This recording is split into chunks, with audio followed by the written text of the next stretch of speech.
Black excellence is an endangered species in our community. We got hip-hop excellence. We got dancing excellence. We got weave and perm excellence. We got Air Jordan excellence. Harriet Tubman had no money and gave us a farm, a hospital, an elderly home. We $2 trillion, and you ain't got an institution to call your own. Dr. King gave you the right to vote, and he gave you the right not to be discriminated against in public accommodations. That's it. Show me the speech where Dr. King said, give up your black schools. Show me the speech where Dr. King said, give up your black hospitals. Show me the speech where Dr. King said, give up your black banks and supermarkets and communities. He never said that. In fact, he defended the right for us to have our own institution.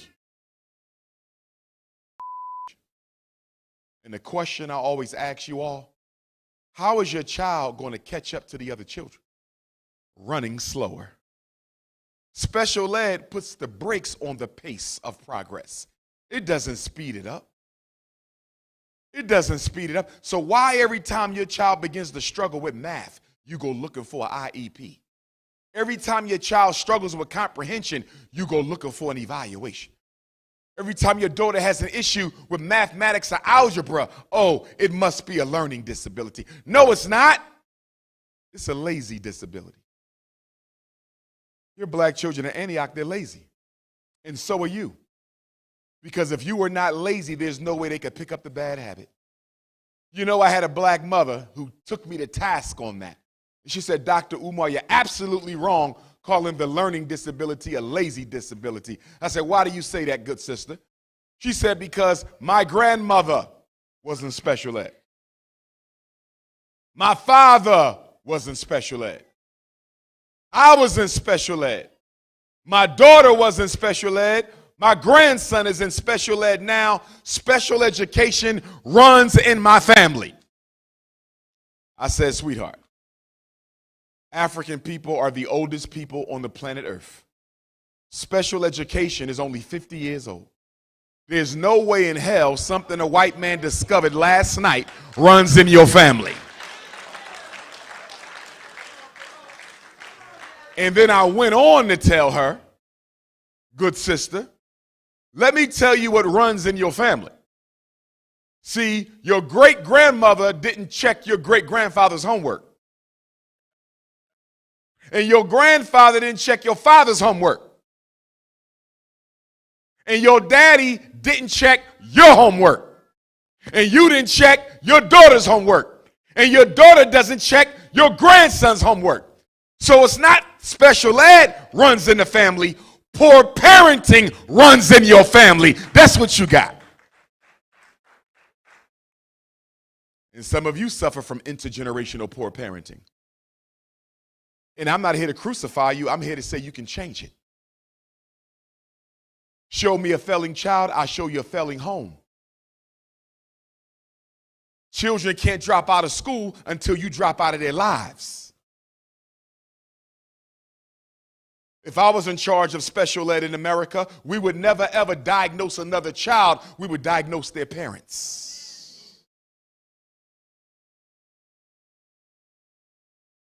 And many of your children come to school without any interest in achieving anyway. Black excellence is an endangered species in our community. We got hip-hop excellence. We got dancing excellence. We got weave and perm excellence.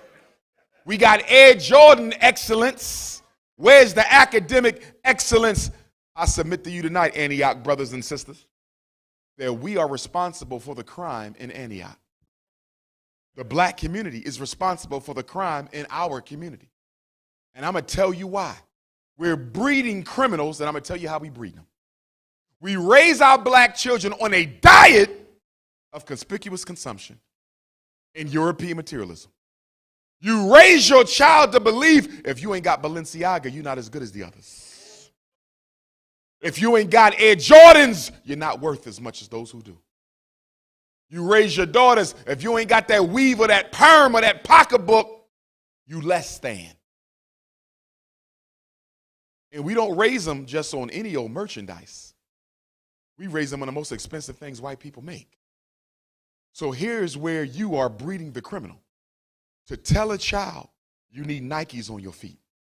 To tell a child you need Louis Vuitton and Gucci and Balenciaga. To tell a child that this is what you need to be a success. You got to drive a Mercedes, a BMW. You got to live here. You got to shop here. You got to eat here. To tell a child this is what it means to be a success. And not raise that child with the discipline they need to be in a position to earn those things legally. See how this works? You tell them this is what you need to be somebody, but I'm not going to train you, teach you, condition you, equip you with the self-discipline to be able to earn it legally. So that leaves them with no choice but to do what? Go out, kill, steal, and rob. Because mom and daddy said, I need this, but they never taught me how to work hard enough to get it. We are breeding the damn criminals. Let us be clear. The mother of all crime is miseducation. The father of all crime is economic castration. Crime is the son. The mother is poor academics, and the father is no economic opportunities. And what's sad is, Antioch, as small as we are, in this community, 20%, there's still enough money in that 20% for us to teach our kids ourselves. There's enough money in that 20% for you black men to organize a rites of passage program for our boys. There's enough money in that 20% for you black women to come together and spend some time with our daughters. You know, black girls 14 to 17 are now the fastest growing suicide group in America. I'm going to say that one more time. Black girls 14 to 17 post-COVID are the fastest growing suicide risk in the country. You want to know why? Because when they was home for COVID, they had to deal with the molestation without a break by going to school. When they was home with the COVID, they had to deal with the emotional abuse from their mothers without the break they normally got by going to school.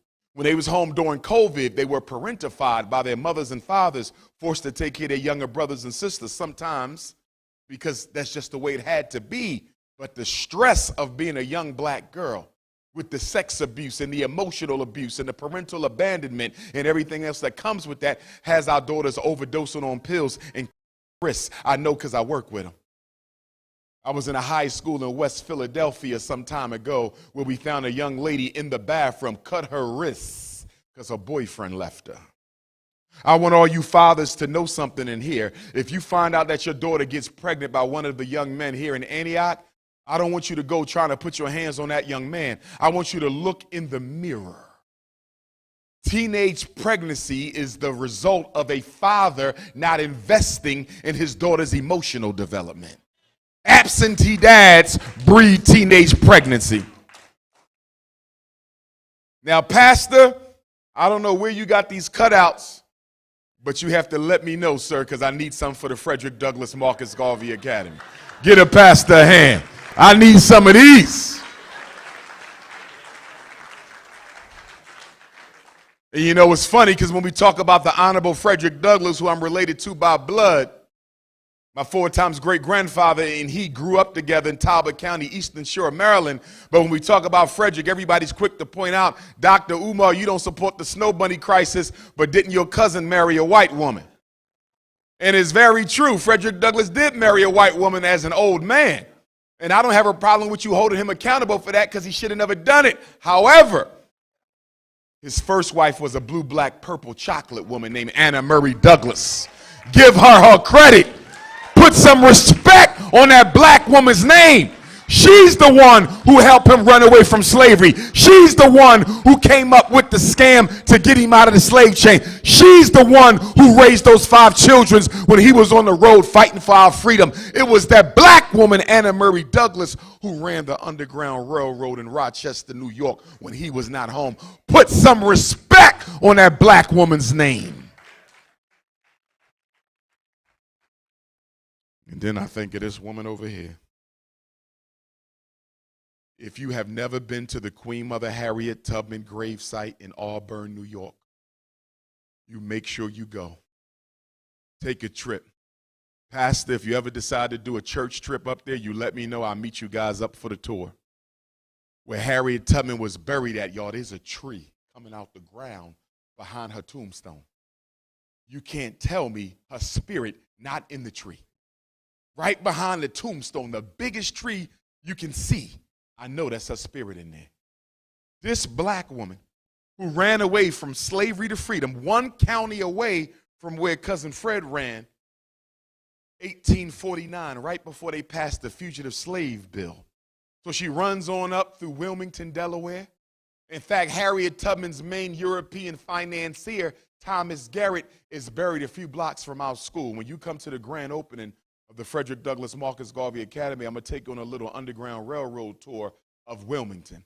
Because, see, Delaware was the last slave state. You had to make it through Delaware to get into free Pennsylvania. And so Queen Mother Harriet Tubman spent a lot of time all around where FDMG Academy is. So she gets to Philadelphia and she meets William Still, who collected the largest depository of escaped slave narratives in history. And after she gets free, she goes back and gets all her brothers and siblings except one who was sold so far south, Harriet couldn't find him. Then she heard her mother and father was about to be sold south for helping the runaways.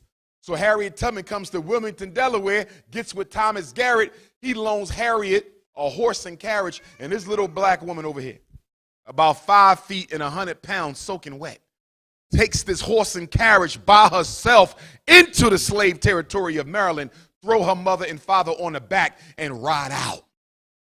And then after she freed her mother and father, they begged Queen Mother Harriet, don't go back no more because your slave master has a $50,000 bounty on your head. And Queen Mother Harriet said, Mommy and Daddy, don't worry about me because the Lord gave me this mission. And only the Lord can take it back. And she says, if I am captured or killed while I'm freeing African people, I will take that as a message from my Lord that I have done my duty and it's time to come on home. More than 30 trips back and forth. And then when she was done on the Underground Railroad, she gets a phone call from the War Department, South Carolina. Would you mind coming down to aid Abraham Lincoln in the Union Army by being a nurse, a spy, and a scout? So Harriet Tubman takes off to aid the war effort. And Harriet Tubman becomes the only woman in American history to lead troops into battle when she commandeered the Combahee River Raid. And in one day, the U.S. colored troops of the Civil War, under the direction of General Tubman, freed 750 slaves in a day. She's the only woman in the history of this country to lead troops into battle through the military. And guess what? She still wasn't done. Because she was not officially a soldier, they didn't pay Harriet Tubman no money. So she made her money by taking care of the soldiers when they got ill, because Harriet Tubman was an herbalist. She knew the herbs and the plants. And she would heal the sick soldiers through the herbs and the plants. And she'd make tea, make her own soup, and that's how she made her way. And then she goes back up to Auburn, New York. You would think she already done enough with the Underground Railroad. You would think she already done enough by aiding the war effort for free. She comes back up to Auburn, and guess what this little black woman does? Opens up a hospital for black people. A hospital! And then she opens up an old folks home for elderly Africans, because during slavery, when you could no longer work, they turn you over into the street to die. And if the hospital wasn't enough, if the old folks home wasn't enough, she turned around and opened up a farm to finance the hospital and the old folks home. And then she applied for a soldier's pension after all she did for the U.S. military struggle, and they turned her down. She finally got a military pension because her second husband, when he passed away, she got the widow's pension. But America never paid Harriet Tubman the debt they owed her for helping them win that Civil War. Don't you find it ironic and hypocritical that after not paying Harriet Tubman when she was alive, you would dare put her face on your money now?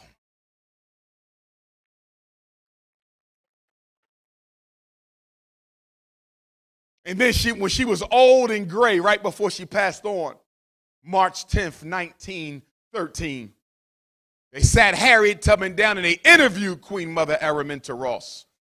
And they said, were you ever scared? No. Did you almost get captured? Plenty of times. But whenever I found myself in a situation that I thought was unmanageable, I would drop to my hands and knees, pray to Almighty God. And whenever I called on my Lord, he found a way for me out of the situation. But Queen Mother Harriet Tubman said, I had one regret though. One thing I regretted all them years on the Underground Railroad, all them years in the Civil War, all them years taking care of my elderly Africans. She said, I freed hundreds of slaves. I could have freed thousands more. Problem is, they didn't even know they were slaves.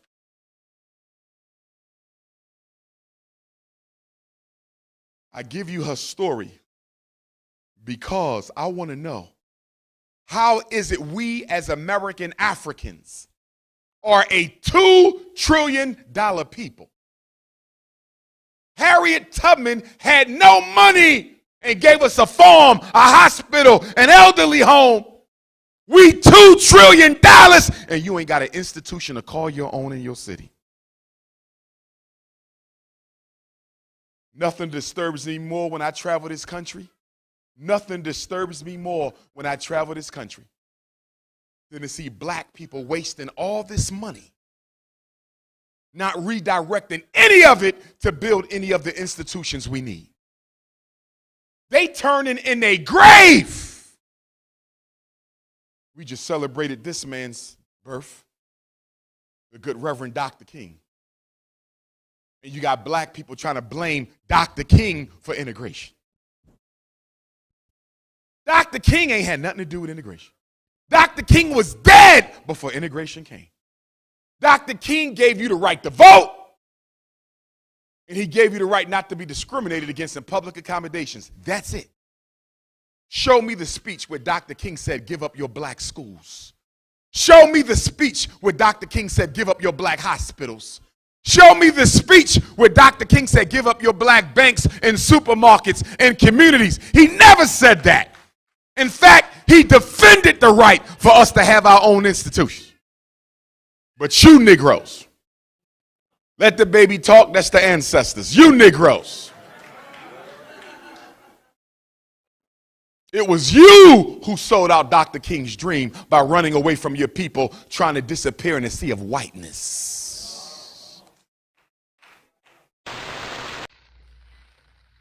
Peace and Pan-Africanism, peace and Pan-Africanism. I just wanted to say thank you to all my brothers and sisters who came out last night in Sacramento, California. And thank you to all my brothers and sisters who came out tonight in Antioch, California. I completely, totally enjoyed all of you, the brothers, the sisters, the youth, the elders, the activists, the educators, the professionals, the business owners, the grassroots organizers, just everybody.